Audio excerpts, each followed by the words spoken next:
Well, what about a series which he is better known for and which he's kind of made his big name on? FF, the series formerly known as Fantastic Four. What did you think of FF? Or do I talk about FF first? I can talk about it if you'd like. Oh, I can if I was supposed to. No, it doesn't matter. I forgot how to do it. Well, FF, basically, in Fantastic Four, Johnny Storm died, and then they relaunched it going with the Future Foundation, which is what FF stands for. Does FF stand just for Future Foundation? I think it That's does. a good question. We should open that up to our viewers. I'm not 100% sure it 100%? does. Okay. I think they chose FF as a title because it can kind of stand for a lot of things. Sure. Future Foundation, First Family, as well as potentially Fantastic Four, because of course, again, there's going to be a book about 4 characters, and one of them will probably be the Human Torch. You know what I mean? So I feel like it's a little vague. But anyway, go on. And right now, the Spider-Man is kind of in Johnny Storm's role Yep. a little bit, but they talked about not really But they replacing don't call him. themselves the Fantastic Four right now. Exactly. Yep. And what's happening currently is that there's this kind of war brewing with the other Reed Richards from other dimensions who are kind of like evil. They want to kind of... Yeah. They have their own agenda for Earth. They have messed up priorities. They do. And in the last couple issues, they've really focused on like the Inhumans. Mm-hmm. This one is a lot about like how Black Bolt came back from his death in previous series, War of Kings. Which you read War of Kings. I read War of Kings and I loved it. Kings. Really? Yes, I would loved like War to of go Kings. back and read it based on these last couple of issues of Fantastic Four. Yeah, I really love the Inhumans. I love their kind of the like regal like I do like the court Inhumans. of Inhumans, and the whole stuff with the Kree and the Shire was really interesting, and obviously the Kree stuff is really interesting right now too. And they brought in these other kind of Inhumans that haven't become Inhumans from the Terrigon Mists, but have been throughout the galaxy too, which are really interesting. The universal Inhumans. Yeah, and yep, and they just have different ways of becoming Inhumans. So there's a lot going on in this run. I mean, this is the 7th issue of FF, but he wrote Fantastic Four for quite some time before that. So there's a lot of continuity built up, a lot of complex storytelling. Yep, and he plays a lot on like what other people set up before him, like like Crystal's marriage to Ronan the Accuser, which you hadn't known. I didn't. Dave told me that before. Crystal married Ronan the Accuser, and I was, what? Huh? Because I'm kind of an old school Fantastic Four fan, so to me, Crystal is like Johnny Storm's like girlfriend. Like I really need to get caught up with what's going on. So that was weird, but I'm glad you mentioned it to me because they did make a brief kind of note of that here, so I wasn't completely thrown. Mm-hmm. Yeah, but it was like how they came about and stuff like that. It was started out as like an arranged marriage between them, but they really got the feeling it was a very organic relationship that kind of built between them. They had a lot yes, of it was. It's really interesting. Like read War of Kings, I'm telling you. I can see it. Ronan, Crystal, okay. And it's probably continued in other series that I've read too. I'd imagine. Cool. Because I read a lot of the galactic, kind of The books like cosmic Annihilators stuff. And Guardians of the Galaxy. Yeah. And Well, stuff was like War that, of Kings? That was. Wasn't it like an X-Men crossover? Or it was just its own definitely thing? had X-Men characters. It had a lot of that from Uncanny X-Men. It was that just were in kind of space, its own miniseries. But it was its own galactic kind of miniseries that happened in space. But anyway. And it was basically a war that brewed between the Shire and the Kree. Got it. And it seems like now, while the Inhumans were at one point very interested in ruling over the Kree, it seems that they're not so interested in that anymore. Or at least Black Bolt is not. Yeah, Black Bolt is not since he's semi-resurrection from the Fault. Mm-hmm.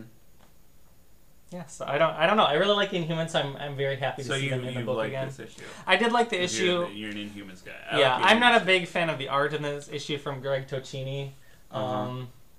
Definitely it seemed like a fill-in a little bit to me, but yeah, overall I've liked this arc. It's very epic, and I like the big epic stuff. I think Fantastic Four as explorers do really well in that kind of like galactic setting. Yeah. And Inhumans obviously fit in very nicely there. And I like having it focusing on the Inhumans as, the main characters and having the Fantastic Four kind of on the sidelines a little bit to kind of explain the backstory. Well, yeah, the FF have not even been in the last 2 issues. The 3 issues ago, Black Bolt appeared on the final page of FF, I guess number 5. And then FF number 6 and 7 just put that storyline on hold, what had been going on with the FF, and basically told the backstory of how Black Bolt came back to life after having been killed off during War of Kings.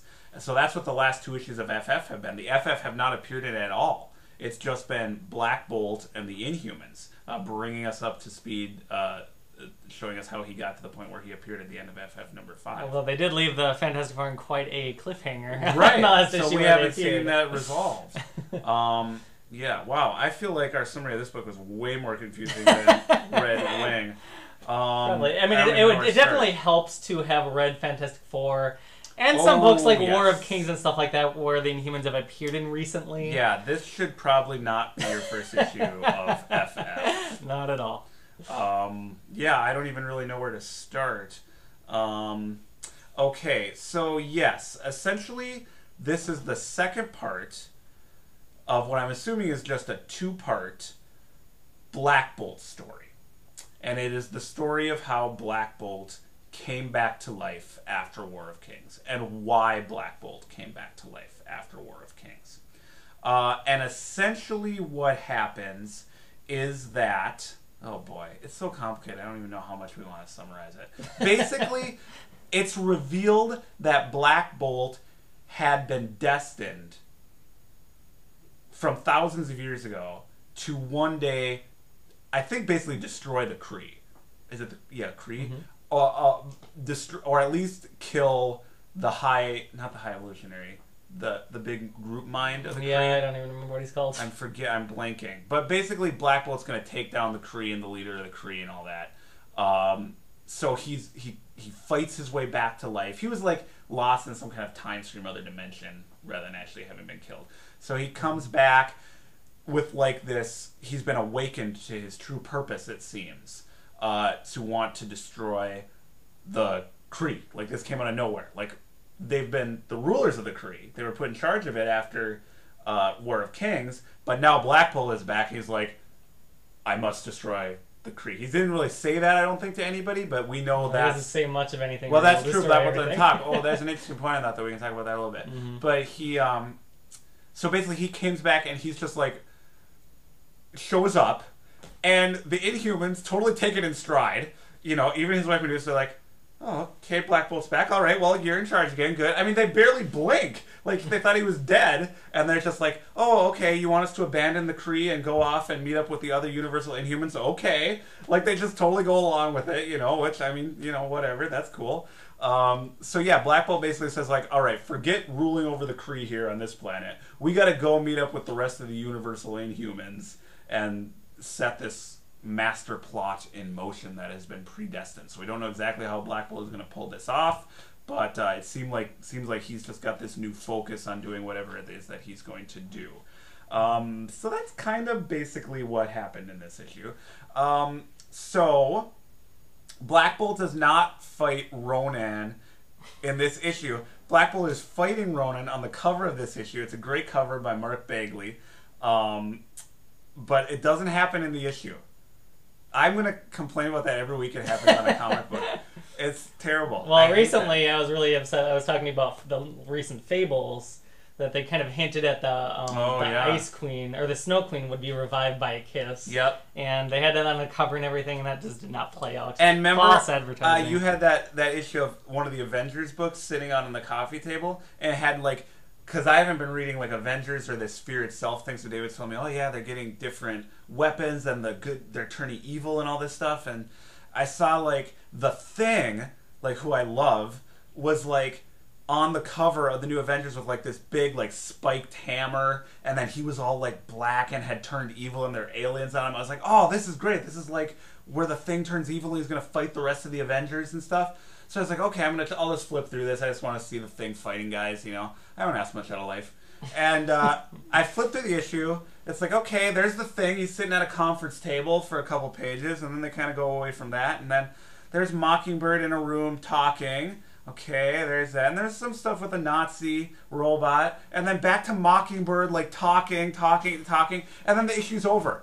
Like, the Thing was in, like, 2 panels and he was not evil, and the hammer was not in the issue. It just had nothing to do... He has been seen in a lot of other books recently evil, so... I'm sure just he not has. in that one. But why was that on the cover? What if that Yeah. was some kid's first comic book? He's just like, oh, cool monster character with a spiked hammer, woman in a room talking.